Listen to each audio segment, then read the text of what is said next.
আসসালামু আলাইকুম রহমতুল্লাহ। আশা করি তোমরা সবাই ভালো আছো। তোমরা যারা এবার 2024 সালে সপ্তম শ্রেণী হতে যারা ইংরেজি বার্ষিক পরীক্ষা দিবা, অর্থাৎ আজকে তোমাদের যাদের ইংরেজি বার্ষিক পরীক্ষা রয়েছে তোমাদের জন্য একটা মোস্ট ইম্পর্টেন্ট এই ভিডিওটা। তোমরা এই ভিডিওটা কন্টিনিউ করতে থাকো। এই ভিডিওর মাধ্যমে তোমাদের প্রতিটা প্যাসেজ খুব সুন্দর করে উত্তর সহ একদম আমি দেখা দেওয়ার চেষ্টা করব। আর অবশ্যই এই ভিডিওর অর্থাৎ এখানকার যে কোশ্চেনের যে এটা আমাদের ডেসক্রিপশন বক্সে দেওয়া থাকবে, তোমরা সেখানে গেলে এই কোশ্চেনটা ডাউনলোড করে নিয়ে আরও তোমরা স্মুথলি পড়তে পারবা। অবশ্যই দুইটি লিঙ্ক থাকবে, যে কোনো তোমাদের একটি কোশ্চেনের ডাউনলোড করার ভিডিওর লিঙ্ক। তো চলো আমরা এর সম্পূর্ণ সামারিটা দেখে নিই। তোমরা অবশ্যই ভিডিওটাকে কন্টিনিউ করতে থাকো। Annual summative assignment 2024 simple question, subject English, class 7। তোমাদের part 1, reading part, time hours 3 এবং মার্কস তোমাদের 100। প্রথমেই তোমাদের একটা প্যাসেজ থাকবে, দেখো, read the text about victory day in Bangladesh and answer the question the flow. অর্থাৎ এখানে একটা প্যাসেজ রয়েছে, এই প্যাসেজের আলোকে তোমাদেরকে কয়েকটা প্রশ্ন অ্যান্সার করতে হবে। চলো আমরা এবার সম্পূর্ণ প্যাসেজটা একবার পড়ে নেই। 16ই December is celebrate as the victory day in Bangladesh. 16ই ডিসেম্বর আমাদের একটা বাংলাদেশের জাতীয় একটা দিবস। তারপর দেখো, this day marks that end of the liberation war in 1917 in Bangladesh জেনেট ভিক্টোরি। অর্থাৎ 1971 সালে আমরা এই দিনটি মহান মুক্তিযুদ্ধের মাধ্যমে কিন্তু পেয়েছিলাম। ওয়ার মানে যুদ্ধ। তারপর দেখো, the war start at latest or 9 long month. অর্থাৎ এই যুদ্ধটা প্রায় দীর্ঘ 9 মাস পর্যন্ত চলেছিল, যেহেতু স্টার্ট শুরু হয়েছিল চলেছিল। The people of Bangladesh found ইভারলি for the freedom facing many friendship during this time. এটা বাংলাদেশে অনেকগুলা যোদ্ধারা এই যুদ্ধ করার মাধ্যমে এই দেশটিকে স্বাধীন করছিল। The war began because of the people of Bangladesh. বাংলাদেশের যুদ্ধ গোটা বিশ্বের মধ্যে দেন কল্ড ইজ পাকিস্তান। অর্থাৎ পাকিস্তানের সাথে went to free from the unfair treatment by rules or war Pakistan. মানে ওয়েস্ট বাংলা পাকিস্তানের জন্য এই যুদ্ধটা আমাদের মূলত হয়েছিল। The leaders of east Pakistan demanded independence. মানে পাকিস্তানের লিডার, অর্থাৎ পাকিস্তানের লিডার দাবি করছিল এটা ওয়েস্ট বাংলা পাকিস্তান। অর্থাৎ তারা এই আমাদের যে বাংলাটাকে এটা তাদের পাকিস্তান হিসাবে দাবি করছিল। অ্যান্ড দেয়ার ডিমান্ডস ওয়ার রিগাউন্ড the people rose up freedom fighters. আমাদের যোদ্ধাগুলো সেটা মুক্তিযোদ্ধার মাধ্যমে কিন্তু দেখে দিয়েছে। তোমাদেরকে আমি সম্পূর্ণ ডিউরেশনটা পড়ে দিচ্ছি না, যেহেতু তোমরা এর আগে পড়ছো। এখন চলো আমরা এর কোশ্চেনগুলো সমাধান করি। হোয়াট ইজ সেলিব্রেটেড অন 16ই ডিসেম্বর ইন বাংলাদেশ। বাংলাদেশে কেন আমরা 16ই ডিসেম্বর সেলিব্রেট করি? ইট ইজ এটা আমাদের এ নাম্বার অ্যান্সার ইন্ডিপেন্ডেন্স ডে, কারণ এটা আমাদের স্বাধীনতা দিবস। এরপরে যদি আমরা পরের কোশ্চেনগুলোতে দেখি, দেখো, how long did liberation war last. মানে এই যুদ্ধটা কতদিন পর্যন্ত হয়েছিল? তোমরা জানো এটা 9 মাস পর্যন্ত, তাই 3 নাম্বার অ্যান্সার 9 মান্থ। এরপর 3 নাম্বার দেখো, what does Bangabandhu called before its independence.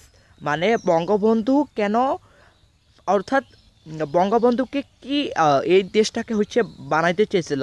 West Pakistan মানে পশ্চিম পাকিস্তান, ইস্ট পাকিস্তান, উত্তর পাকিস্তান, ইন্ডিয়া, বাংলাদেশ। অর্থাৎ বাংলার জন্য এই দেশটা বঙ্গবন্ধু ইন্ডিপেন্ডেন্স মানে সংগ্রাম করছিল।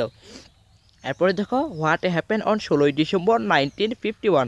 1971 সালের 16ই ডিসেম্বর আমাদের একটা দ্য ওয়ার বিগেন।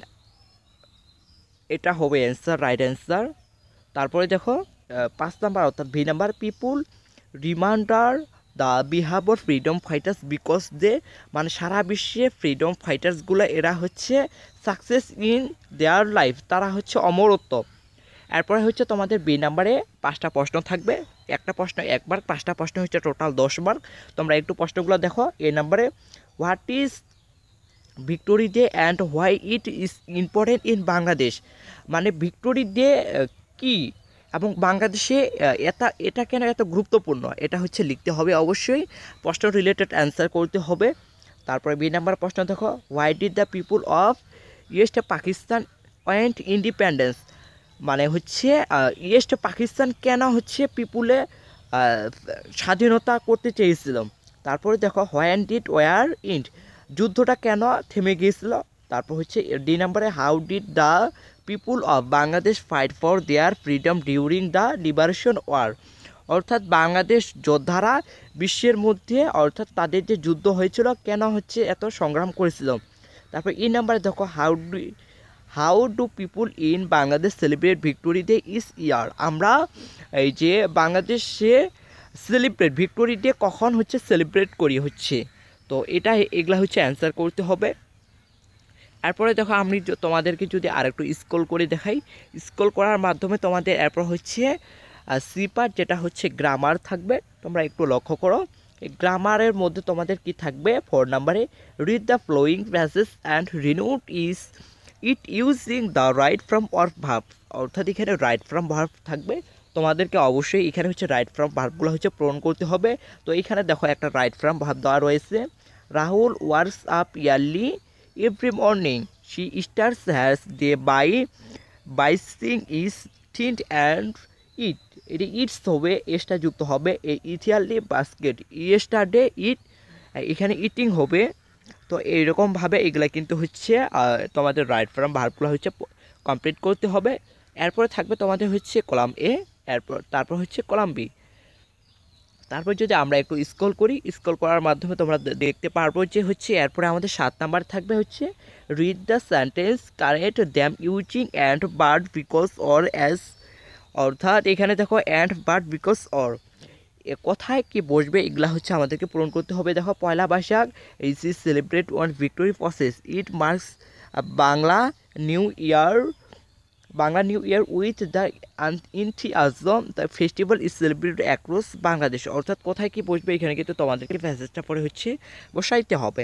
এরপর 8 নম্বরে যেটা আমাদের থাকবে, read the text and sense the underlies the parts of passage from, এই প্যাসেজে তোমাদেরকে যে আন্ডারলাইনগুলো রয়েছে এই ওয়ার্ডগুলো হচ্ছে তোমাদেরকে একটু চেঞ্জ করতে হবে।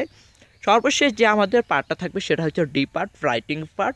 এই রাইটিং পার্টে তোমাদের দেখো কি 9 নাম্বার থাকবে হচ্ছে, suppose you are Jamila, you are friend Habib has not around in music competitions, write a letter telling him for is, তো এটা হচ্ছে থাকতেছে তোমাদের। তারপর 10 নাম্বারে থাকবে 11 নাম্বার। এরপরে হচ্ছে তোমাদেরকে যদি আমি একটু অ্যান্সারগুলো দেখাই, অর্থাৎ তোমরা একটু এক নজরে অ্যান্সারগুলো দেখে নাও। তো এই পর্যন্তই, আর দেখা হবে আগামী কোনো নতুন ভিডিওতে। ততক্ষণ পর্যন্ত ভালো থাকবে, আল্লাহ হাফেজ।